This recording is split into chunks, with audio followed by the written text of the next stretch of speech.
সুপ্রিয় শিক্ষার্থীরা, আশা করছি ভালো আছো তোমরা। আমরা আবারও ক্লাসে ফিরে এলাম।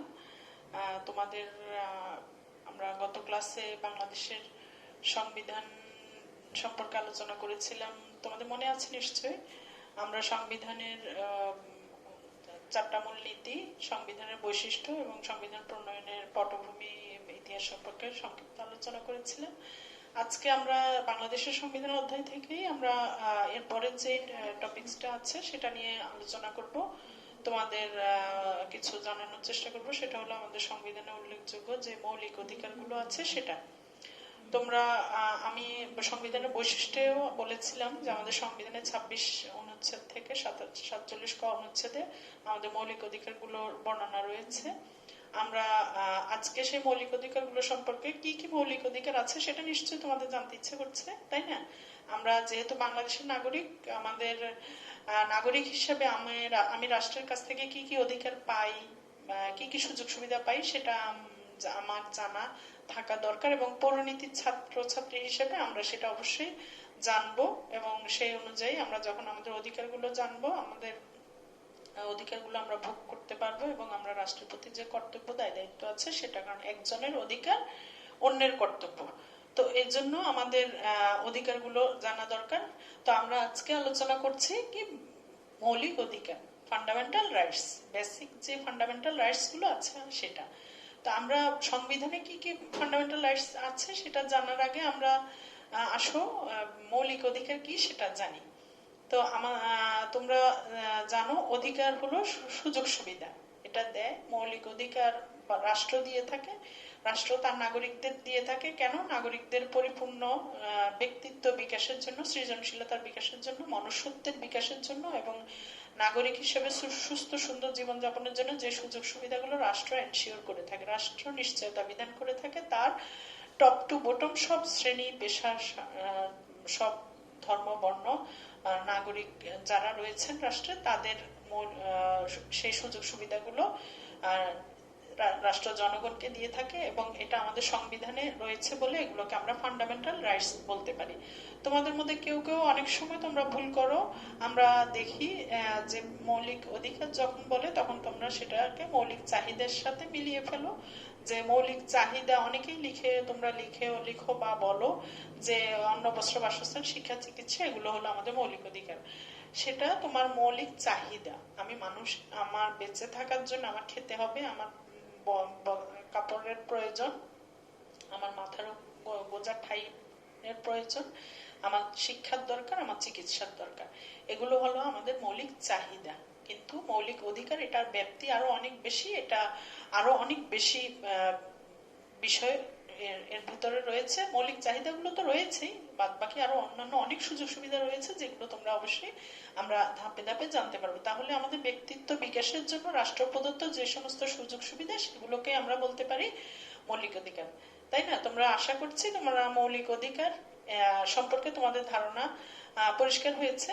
এখানে আমি আরেকটা কথা তোমাদের বলতে চাই, সেটা হলো অনেক সময় এটা তো আমাদের মধ্যে একটা ধারণার তৈরি করে যে মৌলিক অধিকার এবং মানবাধিকার এই দুটো নিয়ে আমাদের মধ্যে একটা দোটানা তৈরি করে, বা আমরা অনেক সময় করি যে আসলে কোনটা কি মৌলিক অধিকার এবং মানবাধিকার। মানবাধিকার দিয়ে থাকেন জাতিসংঘ। 1948 সালের 10 ডিসেম্বর যে হিউম্যান রাইটস চার্টার ঘোষণা করেছে 1948 এর 10 ডিসেম্বর, সেটা হচ্ছে ইন্টারন্যাশনাল হিউম্যান রাইটস চার্টার, সার্বজনীন মানবাধিকারের সনদে আমাদের জন্য যে অধিকারগুলো জাতিসংঘ বিশ্বের সব রাষ্ট্রের জনগণের জন্য যেগুলো স্বীকৃতি দিয়েছে, এবং বিশ্বের যে রাষ্ট্রগুলো জাতিসংঘের সদস্য তারা সেই মানবাধিকারগুলো বাস্তবায়নের জন্য কাজ করে। তবে সব রাষ্ট্র তার জনগণের জন্য একদিনে সবগুলো মানবাধিকার একদিনে বা একটা নির্দিষ্ট সময়ে বাস্তবায়ন করতে পারে না, কারণ আমরা মানবাধিকারগুলো বাস্তবায়ন করতে গেলে রাষ্ট্রকে সামাজিক, অর্থনৈতিক, রাজনৈতিক সক্ষমতা অর্জন করতে হয়। আফ্রিকার একটা অন্ধকারাচ্ছন্ন অশিক্ষিত সমাজে বা রাষ্ট্রের সরকার তার দেশের নাগরিকদের জন্য মানবাধিকারের নিশ্চয়তা একদিনে বা এক বছরে দিতে পারে না। আবার উন্নত আমেরিকা, ইউরোপের বিভিন্ন অর্থনৈতিকভাবে সমৃদ্ধশালী রাষ্ট্র তারা হয়তো এই ক্ষেত্রে মানবাধিকারের নিশ্চয়তা বিধানের ক্ষেত্রে অনেকখানি এগিয়ে থাকে। তো এর জন্য মানবাধিকার হলো জাতিসংঘের সেই 1948 সালে হিউম্যান রাইটস চার্টার, হ্যাঁ মৌলিক অধিকারের অনেকগুলোই মানবাধিকারের মধ্যে রয়েছে, মানবাধিকারের অনেকগুলোই মৌলিক অধিকারের মধ্যে রয়েছে, কিন্তু মৌলিক অধিকার দিয়ে থাকে রাষ্ট্র, এবং রাষ্ট্র তার সংবিধানের মাধ্যমে সেগুলো নিশ্চয়তা বিধান করে থাকে। রাষ্ট্র তার সংবিধানে সেগুলো উল্লেখ করে থাকে, আমাদের সংবিধানেও রয়েছে, এবং এজন্য ভ্যারি করে। আমরা বিশ্বের বিভিন্ন রাষ্ট্রে, হয়তো বাংলাদেশের সাথে ভারতের বা পাকিস্তানের বা অন্য কোনো রাষ্ট্রের, আফ্রিকান কোনো কান্ট্রির, ইউরোপিয়ান কোনো কান্ট্রির মৌলিক অধিকারের মধ্যে পার্থক্য হবে। এটা প্রত্যেক দেশ তার সংবিধানে তার নাগরিকদের জন্য যতটুকু যে পরিমাণ দিয়ে থাকে, যে সুযোগ সুবিধাগুলো দিয়ে থাকে, সেটা আমার দেশে হয়তো যা আছে, ইউরোপিয়ান, সুইডেন, ডেনমার্ক, উন্নত রাষ্ট্রগুলোতে হয়তো আরো বেশি আছে। আবার আফ্রিকান অনেক কান্ট্রিতে আমার দেশের চেয়েও হয়তো সুযোগ সুবিধা জনগণ কম পেয়ে থাকে। তাহলে তোমরা বুঝতে পারছো মৌলিক অধিকার এবং মানবাধিকার, মৌলিক চাহিদা, এগুলোর মধ্যে সূক্ষ্ম সূক্ষ্ম পার্থক্য আছে। মৌলিক অধিকার আমার রাষ্ট্র তার সংবিধানে প্রত্যেকটা রাষ্ট্র দিয়ে থাকে, বাংলাদেশও। আমরা এর আগেও বেশ কয়েকবার বলেছি তোমাদের যে 26 অনুচ্ছেদ থেকে 47 ক ধারা পর্যন্ত আমাদের জনগণের জন্য যে ফান্ডামেন্টাল রাইটস গুলো আছে সেগুলো বিস্তারিত বর্ণনা দেওয়া হয়েছে। এখন আসো আমরা আমাদের যে সংবিধানে বর্ণিত যে মৌলিক অধিকারগুলো, সেগুলোর মধ্যে অন্যতম হচ্ছে আইনের দৃষ্টিতে সমতা। আমরা আইন আইন জনগণের জন্য, জনগণের জীবনকে, যে অনেক সময় আমরা আমাদের মধ্যে অনেকেই আইন লঙ্ঘন করে অন্যের জীবনকে ইয়ে করে, অন্যের জীবনের স্বাধীনতাকে ক্ষুণ্ণ করে, এজন্য জনগণের জন্য রাষ্ট্র আইন তৈরি করে, কিন্তু আইনের দৃষ্টিতে সকল নাগরিক সমান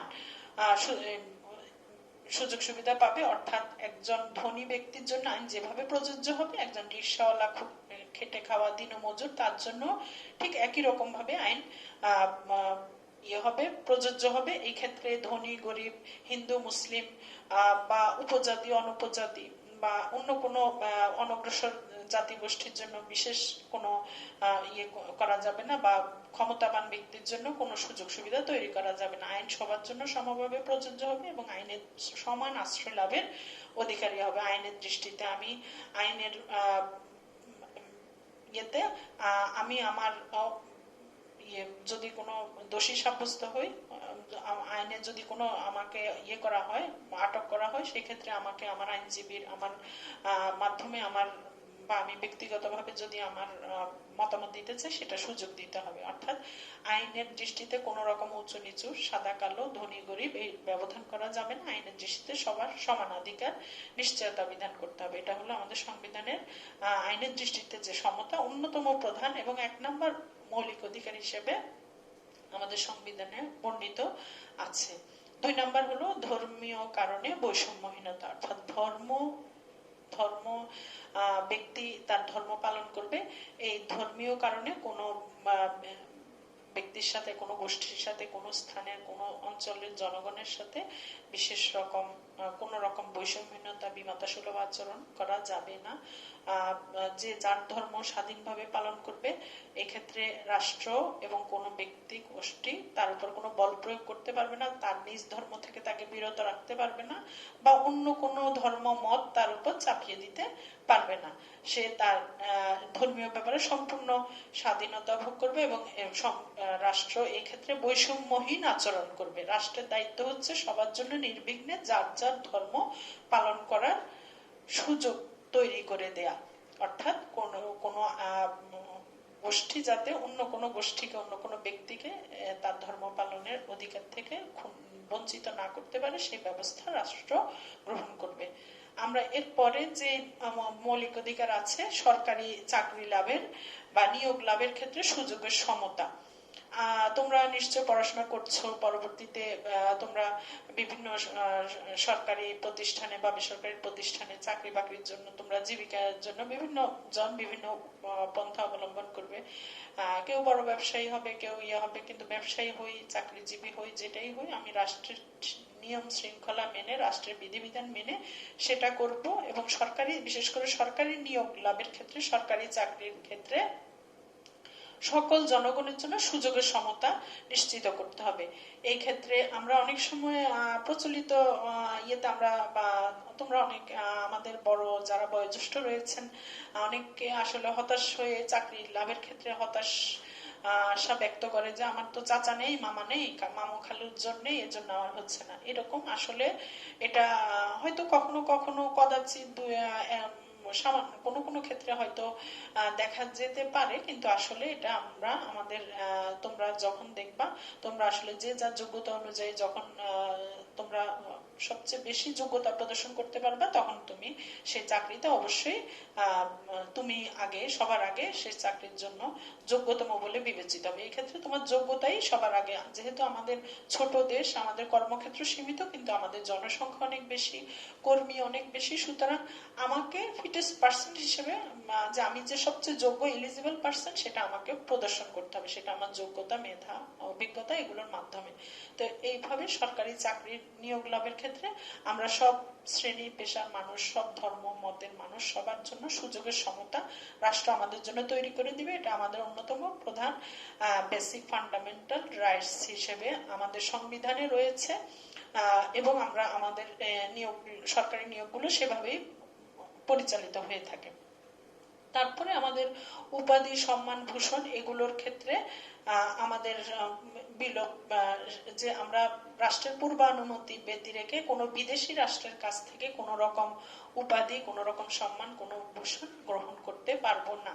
তবে হ্যাঁ, কোনো সাহসিকতার জন্য কোনো বিশেষ ক্ষেত্রে কোনো যে সাহসিকতা, বীরত্বের জন্য আমরা সেই ইয়ে গ্রহণ করতে পারি, উপাধি গ্রহণ করতে পারি, বা একাডেমিক কোনো কোয়ালিফিকেশন, একাডেমিক যেমন কেউ পিএইচডি করলো, কেউ কোনো একাডেমিক ইয়ে করলো, তাকে ডক্টরেট ডিগ্রি অর্জন করলো, সেটার ক্ষেত্রে রাষ্ট্রের কোনো রকম বা বিধি নিষেধ থাকবে না। এবং আমরা অনেক সময় দেখি আমাদের প্রতিরক্ষা বাহিনীর সদস্যরা বিশ্বের বিভিন্ন রাষ্ট্রে যুদ্ধ বিধ্বস্ত এলাকায় আমাদের সেনা, নৌ, বিমান বাহিনীর, প্রতিরক্ষা বাহিনীর সদস্যরা অত্যন্ত সুনাম এবং দক্ষতার সাথে ইউএন পিস কিপিং মিশনে তারা কাজ করছে এবং আত্মমানবতা, বিশ্ব মানবতার সেবায় তারা নিজেদেরকে বিলিয়ে দিচ্ছে। এইভাবে আমাদের কোনো বা প্রতিরক্ষা বাহিনীর কোনো সদস্য যদি তার সুনাম, যোগ্যতার জন্য, সাহসিকতার জন্য, বীরত্বের জন্য কোনো ইয়ে পান, সেটা ভিন্ন কথা। সাধারণভাবে আমরা রাষ্ট্রের পূর্বানুমতি ব্যতি রেখে অন্য কোনো বিদেশি রাষ্ট্রের এই ধরনের উপাধি, ভূষণ এগুলো গ্রহণ করতে পারবো না। গ্রেপ্তার এবং আটক সম্পর্কে বিশেষ রক্ষা কবচের ব্যবস্থা করা হয়েছে আমাদের সংবিধানে। যে গ্রেপ্তার, কোনো ব্যক্তিকে গ্রেপ্তার করতে হলে যত শীঘ্র সম্ভব তাকে গ্রেপ্তারের কারণ দর্শাতে বলা হয়েছে। অর্থাৎ গ্রেপ্তার করার আগে না হলেও যত দ্রুত সম্ভব তাকে কেন গ্রেপ্তার করা হয়েছে, বাংলাদেশ দণ্ডবিধির কোন ধারা মতে কোন বিশেষ অপরাধের সাথে জড়িত থাকার জন্য তাকে গ্রেপ্তার করা হয়েছে সেটা তাকে প্রদর্শন জানাতে হবে। তার পক্ষে সে যাতে আইনজীবী নিয়োগ করতে পারেন, তার পক্ষে সে নিজে মতামত দিতে পারেন এবং তাকে গ্রেপ্তারের 24 ঘন্টার মধ্যে নিকটস্থ আদালতে, প্রথম শ্রেণীর ম্যাজিস্ট্রেটের আদালতে হাজির করতে হবে। অর্থাৎ অনেক সময় আমরা আগে দেখতাম যে অনেক সময় নিয়ে গ্রেপ্তার করে তাকে এক সপ্তাহ হয়তো আদালতে ইয়ে করা হচ্ছে না, হাজির করা হচ্ছে না। অনেক সময় পুলিশ রিমান্ডে আসামি মারা যেতে আমরা মাঝে মধ্যে খবর শুনতাম। তো এইটা আসলে যে হয়তো সে নিজের ভেতরে কোনো শারীরিক অসুস্থতার জন্য মারা যেতে পারে, কিন্তু যত দ্রুত সম্ভব এর জন্য প্রথম শ্রেণীর আদালতের ম্যাজিস্ট্রেটের কাছে হাজির হয়ে সে তার নিজস্ব জবানবন্দি রেকর্ড করার অধিকার তাকে দিতে হবে। তো এইভাবে আমরা গ্রেপ্তার এবং আটক সম্পর্কে রাষ্ট্রের নাগরিকদের সুনির্দিষ্ট রক্ষা কবচ যে ব্যবস্থা করা হয়েছে, যাতে কোনো নাগরিক, কোনো অনগ্রসর, কোনো দুর্বল নাগরিক, অর্থনৈতিকভাবে দুর্বল জনগোষ্ঠী এই বিনা কারণে, বিনা অপরাধে তারা শাস্তি ভোগ না করেন। এজন্য তাদের এই ইয়েটা গ্রেপ্তার এবং আটক থেকে তাদেরকে সুনির্দিষ্ট রক্ষা কবচ দিয়ে তাদেরকে রক্ষা করার ব্যবস্থা করা হয়েছে। জবরদস্তিমূলক শ্রম নিষিদ্ধ করা হয়েছে, অর্থাৎ রাষ্ট্র বিশেষ ভাবে কাউকে জবরদস্তিমূলক ভাবে তুমি এই কাজ করবে, এই কাজ করবে, এই কাজ করবে এভাবে রাষ্ট্র বলে দিতে পারবে না। ব্যক্তি তার নিজস্ব স্বাধীন বৃত্তি সে অবলম্বন করতে পারবে। আমি ইচ্ছে হলে ব্যবসা করব, আমি ইচ্ছে হলে আইনজীবী হব, আমি ইচ্ছে হলে ডাক্তার হব, আমি ইচ্ছে হলে ইঞ্জিনিয়ার হব, অর্থাৎ আমি ইচ্ছে হলে সেনাবাহিনীর সদস্য হব। অর্থাৎ এই ক্ষেত্রে সম্পূর্ণ স্বাধীনভাবে আমি আমার পেশা এবং বৃত্তির স্বাধীনতা। এটাও আরেকটা ধারায় আছে তোমার বেসিক ফান্ডামেন্টাল রুলস এর, যে তা ফান্ডামেন্টাল রাইটস এর আরেকটা ইয়ে আছে, ধারা আছে, যে সে যেন তার পেশা এবং বৃত্তির স্বাধীনতা তার স্বীকৃতি থাকবে। তো এটাও আছে, অর্থাৎ জবরদস্তিমূলক ভাবে রাষ্ট্র কাউকে কোনো বিশেষ কাজে আত্মনিয়োগ করতে পারবে, নিয়োজিত করাতে পারবে না। তবে সেটা ভিন্ন কথা, যেমন কেউ দণ্ডবিধি, বাংলাদেশ দণ্ডবিধির কোনো একটা ধারায় কোনো এক ব্যক্তি বিশেষ দণ্ডে দণ্ডিত হলো, সেই দণ্ডের সাথে তাকে 3 বছরের সশ্রম কারাদণ্ড দেওয়া হলো, অর্থাৎ 3 বছর সে কারাভোগ করবে, সাথে সশ্রম, সেখানে সে শ্রম দিবে। তো ওই সমস্ত বিশেষ ক্ষেত্র ব্যতীত বা রাষ্ট্রের জরুরি গুরুত্বপূর্ণ সময়কালীন সময়, যেমন আমাদের 1971 সালের মহান মুক্তিযুদ্ধের সময় আমাদের দেশ মাতৃকার প্রয়োজনে জনগণ দেশের স্বাধীনতার জন্য যুদ্ধে ঝাঁপিয়ে পড়েছিল এবং রাষ্ট্রের প্রয়োজন ছিল, এবং তখন যারা রাষ্ট্রের বিপক্ষে কাজ করেছে আজকে আমরা তাদের আমরা বলি স্বাধীনতার বিপক্ষ শক্তি, এবং তারা মানবতা বিরোধী অপরাধে দণ্ডিত হয়েছে। তো এইভাবে আমরা জবরদস্তিমূলক শ্রমকে নিষিদ্ধ করা হয়েছে আমাদের সংবিধানে, এবং এটা আমাদের ব্যক্তির পেশা বা বৃত্তির স্বাধীনতাকে আরো বেশি খুলে দেয়, আরো বেশি সুযোগ অবারিত করে দেয়। এবং আমাদের চলাফেরা স্বাধীনতা, সমাবেশ গঠনের, আমি মানুষ হিসেবে, আমি বাংলাদেশের নাগরিক হিসেবে বাংলাদেশের যে কোনো জায়গায় আমি যেতে পারবো, ঘুরতে পারবো। একমাত্র বিদেশি নাগরিক যারা আছে তারা তাদের চলাচলের ক্ষেত্রে অনেক সময় সীমিত, কিন্তু আমি বাংলাদেশের নাগরিক, সুতরাং বাংলাদেশের যে কোনো অঞ্চলে আমি যেতে পারি, ঘুরতে পারি, যদি না সেটা রাষ্ট্রের কোনো স্বাধীনতার প্রতি কোনো হুমকি হয়। অর্থাৎ আমি যদি কোনো বিদেশি শক্তির সাথে হাত মিলাই কোনো গোপন বৈঠক করি, সেটা ছাড়া, রাষ্ট্রদ্রোহিতামূলক কোনো কাজ ছাড়া আমি স্বাধীন নাগরিক হিসেবে বাংলাদেশের যে কোনো জায়গায় আমি স্বাধীনভাবে চলাফেরা করতে পারি, বসবাস করতে পারি। এটা আমার অন্যতম ফান্ডামেন্টাল রাইটস। সমাবেশ গঠনের অধিকার, আমি আমার ইচ্ছা মতো সমাবেশ করতে পারবো, যে কোনো জায়গায় সমাবেশ করতে পারবো বাংলাদেশের। তবে সেই সমাবেশ যদি এরকম হয়, সেই সমাবেশের মাধ্যমে আমি নাগরিকদের বিপক্ষে কাজ করছি, সেই সমাবেশের মাধ্যমে আমি কোনো বিশেষ শক্তির সাথে, বিদেশি কোনো রাষ্ট্রের কোনো জঙ্গি গোষ্ঠীর সাথে হাত মেলাচ্ছি, বিদেশি কোনো শত্রু সংগঠনের সাথে করছি, সেই ধরনের সমাবেশ নয়, বরং আমি আমার রাষ্ট্রের অভ্যন্তরের জনগণের কল্যাণে যে কোনো ধরনের সমাবেশ সংগঠন আমি গড়ে তুলতে পারি। আমার বাক স্বাধীনতা স্বীকৃত, আমার অন্যতম মৌলিক ফান্ডামেন্টাল রাইটস, মানুষ হিসেবে আমাকে আমার কথা বলার অধিকার দিতে হবে। আমি স্বাধীন মতামত, স্বাধীন দেশের স্বাধীন নাগরিক হিসেবে আমি মতামত প্রকাশ করতে পারি। তবে সেই স্বাধীনতা যদি, বাক স্বাধীনতা যদি আমার দেশের জনগণের মধ্যে ধর্মীয় সম্প্রীতি নষ্ট করে, যদি সেটা জঙ্গিবাদকে উস্কে দেয়, এই সমস্ত ছাড়া ধর্মীয় আমার বাক স্বাধীনতা, অর্থাৎ আমি আমার কথা বলার, ন্যায়ানুগ কথা বলার অধিকার, স্বাধীনতা রাষ্ট্র নিশ্চয়তা বিধান করবে। এটা আমার অন্যতম স্বাধীনতা। সম্পত্তি ভোগের অধিকার, রাষ্ট্রের নির্ধারিত নিয়ম মেনে আমি যত ইচ্ছা সম্পত্তির মালিক হতে পারবো, এই ক্ষেত্রে রাষ্ট্র আমার উপর কোন রকম ব্যারিয়ার আরোপ করবে না। তবে হ্যাঁ, আমি যদি চোরা কারবারি করি, আমি যদি কোন রকম ইয়াবার ব্যবসা করি, সেটা না। অর্থাৎ রাষ্ট্রের নিয়ম শৃঙ্খলার মধ্যে থেকে আমি বৈধভাবে যত ইচ্ছা সম্পত্তির মালিক হতে পারি, ঋণ খেলাপি হয়ে না, বা কোন রকম অনৈতিক পথে না।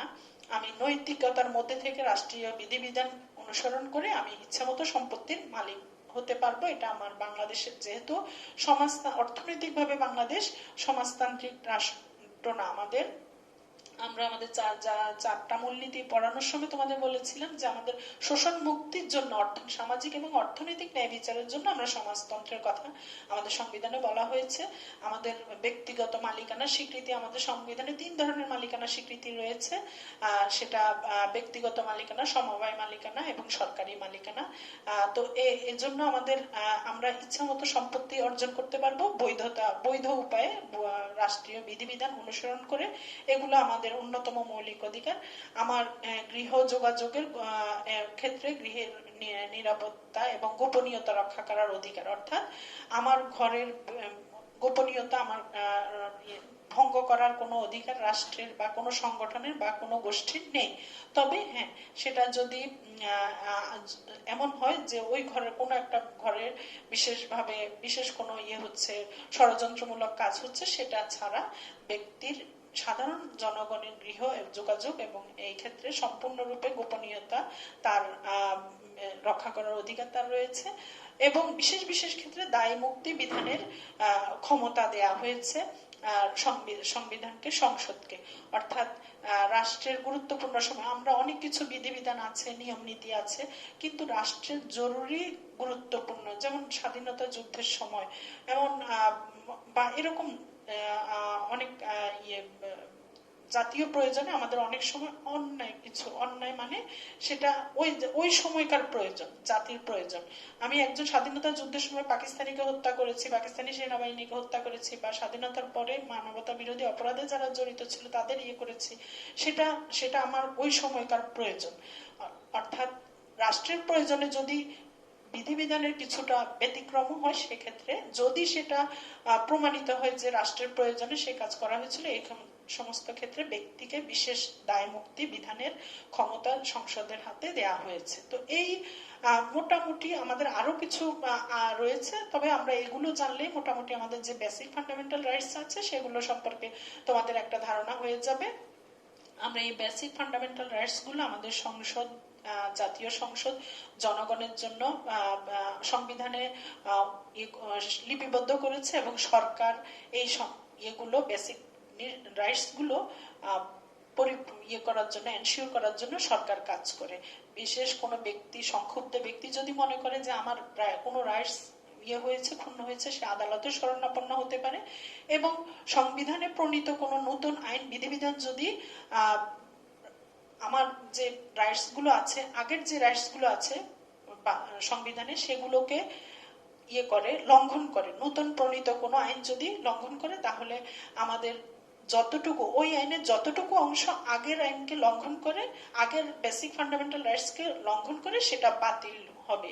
এবং আমাদের যে সুপ্রিম কোর্টের যে আছে, বিচার বিভাগীয় পর্যালোচনা ক্ষমতা আছে, সে পর্যালোচনা ক্ষমতার মাধ্যমে এই ধরনের নতুন প্রণীত যে কোনো আইন সম্পর্কে সুপ্রিম কোর্ট মতামত দিতে পারে, এবং সে সুপ্রিম কোর্টের মতামতের ভিত্তিতে ওই আইনগুলো, নতুন প্রণীত যে কোনো আইন বাতিল হয়ে যেতে পারে। এভাবে আমাদের সংবিধানে বেসিক ফান্ডামেন্টাল রাইটস গুলো করার জন্য, এনশিওর করার জন্য আদালতকে ক্ষমতা দেওয়া হয়েছে, সুপ্রিম কোর্টকে ক্ষমতা দেওয়া হয়েছে, এবং সংক্ষুব্ধ ব্যক্তি গোষ্ঠী কেউ যদি মনে করে আমার অধিকার ক্ষুণ্ণ হয়েছে, আমরা আদালতে শরণাপন্ন হতে পারি। এবং সরকার যেহেতু সংবিধান রক্ষার শপথ গ্রহণ করে ক্ষমতায় আসীন হন, সরকার পর্যায়ক্রমে সকল নাগরিকের জন্য সবগুলো বেসিক রাইটস, ফান্ডামেন্টাল রাইটস নিশ্চয়তা বিধানের জন্য সরকার সবসময় সচেষ্ট আছে। এবং তোমরা দেখবে আমরা এই অধিকারগুলো আসলে সচেতন ভাবে অচেতন ভাবে হই, আমরা কিন্তু এই অধিকারগুলো ভোগ করছি। তো আমরা জানবো এই আমাদের যে ফান্ডামেন্টাল রাইটস আছে এগুলো। তো এগুলো তাহলে আমরা আমাদের এই সংবিধানের অধ্যায় থেকে আমরা এর আগেও ক্লাসে আলোচনা করেছিলাম সংবিধানের বৈশিষ্ট্য, সংবিধানের প্রতিষ্ঠার ইতিহাস, পটভূমি এবং সংবিধানের আমাদের যে মূলনীতিগুলো সেগুলো। আজকে আমরা আলোচনা করলাম যে বেসিক ফান্ডামেন্টাল রাইটস যেগুলো আছে, সংবিধানে বর্ণিত মৌলিক অধিকার, এবং এই অধিকারগুলো কিভাবে বাস্তবায়িত হতে পারে এবং কি কি মৌলিক অধিকার আছে সেটা আমরা সবাই তাহলে বুঝতে পারলাম। সময় কি শেষ? তাহলে প্রিয় ছাত্রছাত্রীরা, আমরা বাংলাদেশ সংবিধানের অধ্যায়ে আমাদের আর খুব বেশি নেই, আমরা এগুলোই বিস্তারিত জানবো। তোমাদের কাছে পাঠ্য বই রয়েছে, তোমরা সেগুলো বাসায় বসে পড়বে, মিলিয়ে নিবে। আর কোনো সমস্যা হলে আমরা ইনশাল্লাহ ক্লাসে সেগুলো সমাধান দেওয়ার চেষ্টা করব পরবর্তী ক্লাসগুলোতে। আশা করছি তোমরা ভালো থাকবে, সচেতন থাকবে। আমাদের যে বৈশ্বিক যে মহামারী, এই মহামারী থেকে নিজেদেরকে রক্ষা করবে, পরিবারকে রক্ষা করবে এবং সবাই সুস্থ থাকবে। ধন্যবাদ সবাইকে।